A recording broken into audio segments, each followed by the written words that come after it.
Значит, они делают правильно, и мы будем бороться за первое место в рейтинге.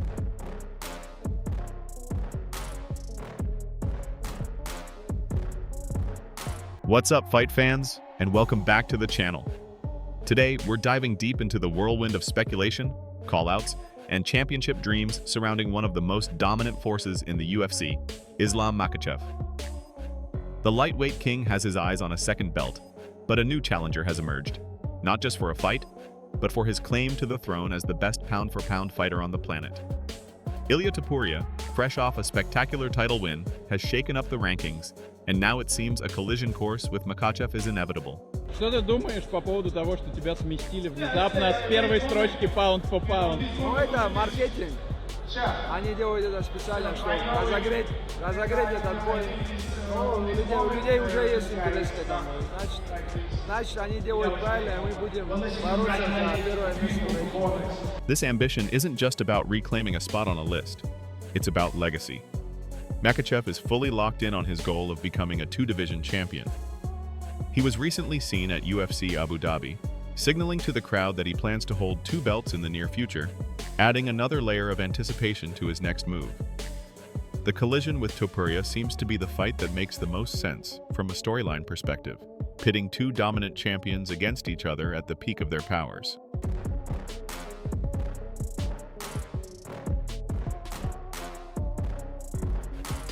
Luke Rockhold has weighed in on the possible matchup between Islam Makhachev and Jack Della Maddalena, describing it as both difficult and exciting. Rockhold views Islam, Topuria, and JDM as his current top three fighters, and notes that while JDM's wrestling is decent, there's a visible difference in grappling pedigrees. Islam's spent his life refining those skills, whereas JDM's expertise is secondary. Even so, Rockhold points out that JDM's size could be a factor when Islam moves up. Having trained with Islam, he's noticed him packing on muscle for the move to welterweight and is curious how that shift will play out. Do you see him beating JDM to win that welterweight title? It's a tough fight.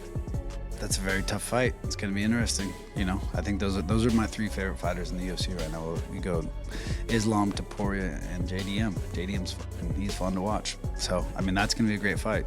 You know, he's no slouch at wrestling, but you have a guy that's wrestled his whole life and grappled his whole life versus JDM, who's kind of like, he's secondary on that, but, you know, you never know. He's a bigger guy. So, you know, we'll see how Islam, how he bulks up and how he looks. He looks a lot bigger than what I remember. I used to train with him forever. So, I mean, he's definitely grown, you know, we'll see how he carries the weight. Daniel Cormier, meanwhile, says Islam's striking skills are hugely underrated. He's quick to remind everyone that Islam controlled every round in his match with Dustin Poirier, even though it was mostly a stand-up battle. For Cormier, Islam's dominance often gets overlooked because he makes things look routine.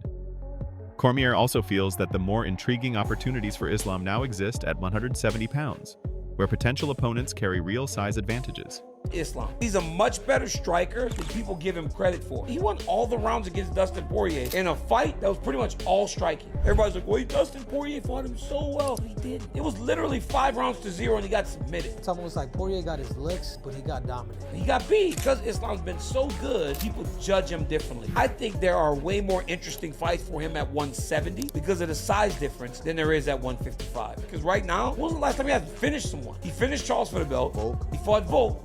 That was close. Didn't finish him, but the second time he finished Volk. Second time, finished Moicano. Finished Moicano. Finished Dustin Poirier. He beats them all because they're too small. Arman Tsarukyan has discussed just how much Islam's improved since their first encounter. Not only is Islam's striking sharper and clinch game better, but his cardio, a former weak point, is now an asset. Arman underscores Islam's growth and experience as decisive factors in his evolution as a champion. How much better do you think Islam's gotten since your debut, where you fought him? Yeah, he improved his striking, very good. His clinch, his cardio. He used to have bad cardio. His cardio way better. And I mean, his experience, of course, the most important thing. If Islam and Ilia fought for the title, how do you see that one playing out? It's a tough fight. Ilia, better striking, good boxing. He never fought with guys who can wrestle very well like Islam. So we'll say it's a 50-50 fight. Do you think they're going to give Ilia the opportunity to fight Islam for the title if it's not you? I think so. I'm open for everybody from top 5. Aljamain Sterling, offering his own take, praises Ilia's all-around game and references Islam's original contest with Alexander Volkanovski, describing it as a real test for the Dagestani. Sterling continues his analysis, pointing out the crucial distinction between Volk, who never had a deep wrestling background, and Ilia, who comes from Greco-Roman wrestling and owns a solid jiu-jitsu skill set. Sterling wonders if Islam's size will be his only real edge. Pose a huge risk for Islam. Like, do you think he would be the toughest test for Islam at 155 right now? Well, the first fight with Volk gave him a big surprise. Arguably even won the fight. I watched that fight probably 5 times, and I go back and forth. I'm like, I just felt like Volk won, but I'm not a judge. I don't know if that's biased because I just was hoping for the underdog to win. But just based on what I was watching, I thought Volk did enough to get it 3-2 or maybe even a draw. I think Ilia Topuria has beaten some of the greatest in unreal fashion, and I think that's undisputable to anybody. And he can wrestle. He doesn't need to do like Volk. Volk's never actually wrestled like traditionally to have that base. Ilia actually has that, even though it was Greco. He has really good jiu-jitsu. It's a very compelling fight. From a stylistic approach, it's just like, well, what does Islam do other than just being the bigger guy? Dustin Poirier has weighed in on the superfight possibility between Islam and Ilia, calling it a considerable leap given the physical differences involved. He acknowledges Ilia's knockout power, but feels Islam, as a big lightweight with unrivaled wrestling, represents a different challenge. Poirier advises Ilia to stack up some lightweight title defenses before thinking about going up. Who do you think should be next for Ilia? Who should be next for Ilia?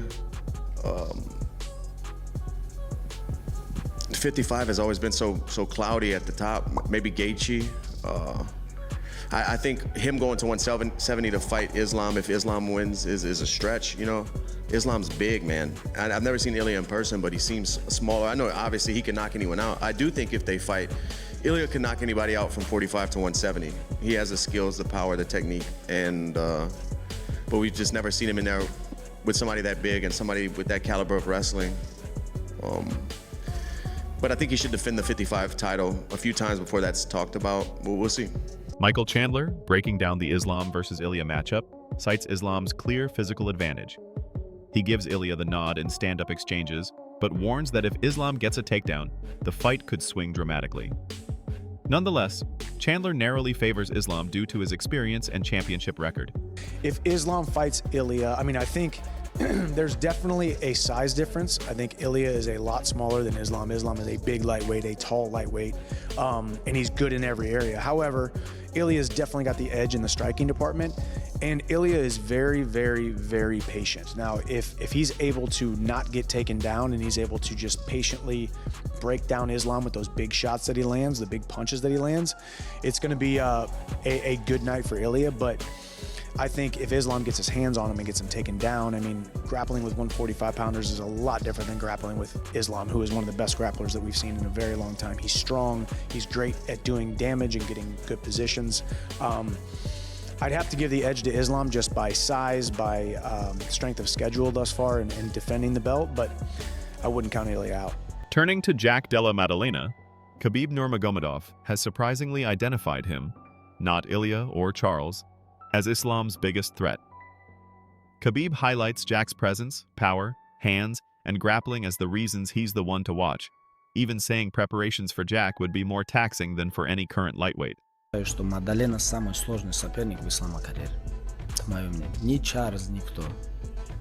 Ни один из этих бойцов. И даже не Илья, если бы это бой был бы. Мое личное мнение, во-первых, Мадалена 2 раза больше, чем Илья. Сопоставим. Илья. Он 2 раза больше. Он выше, больше, ноги помощнее, корпус, бокс не хуже. И грэпплинг он возится очень хорошо, если вы смотрели. Для меня, если я буду готовить Ислама против Илья или Мадалены, для меня больше будет волновать и волнует Мадалена. Ilia Topuria, for his part, brushed off Khabib's opinion with a smile. He's not too bothered by Khabib's ranking of threats and even expresses intrigue in facing Jack if the opportunity arises, especially if Jack pulls an upset over Islam. Yeah, and like the guy he's fighting right now, Jack, is like, he's a big fucking guy too, right? Wow, just imagine if Jack beats Islam. That fight would be great also. You versus Jack? Yeah, I would love to fight him. What do you think? I saw Khabib said that he thinks that Jack is a harder fighter for Islam than you. What he's gonna say. Yeah. Javier Mendez, Islam's coach, strongly agrees with Khabib, calling the potential Jack fight a huge responsibility and a genuine danger. Mendez stresses that if Islam and his team don't approach the bout with perfect preparation, the consequences will be dire. I believe Khabib recently said that's Islam's toughest test. Do you agree? I'm going to have to 1,000,000% agree with Khabib. I think this is our toughest test, and this is Khabib and my biggest responsibility is to make sure we get Islam on tip-top shape and ready to do what we think and we believe he will do, and that's win. But it is not going to be easy. And if we make it look easy, it's because we were properly prepared, and Jack just happened to give us what we needed. But this is by no means a walkover fight. No means. This is a really, really tough fight, and we have immense respect for Jack in their team and what they can do. And so we're prepared, you know, mentally now. Physically, we'll got 2 months before we start camp. We'll go then, but right now we're mentally prepared for what Jack brings, and he brings a lot. So there you have it, fight fans. The lightweight king has two paths in front of him, each leading to a legacy-defining super fight. Does he take on Ilia Topuria to settle the pound-for-pound debate once and for all? Or does he move up to welterweight to face the man that his own team calls his toughest test, Jack Della Maddalena? The stakes have never been higher. Let us know your thoughts in the comments below. Which fight do you want to see more, and who do you think comes out on top? Don't forget to like this video, subscribe to the channel, and hit that notification bell so you never miss an update. Thanks for watching, and we'll see you in the next one.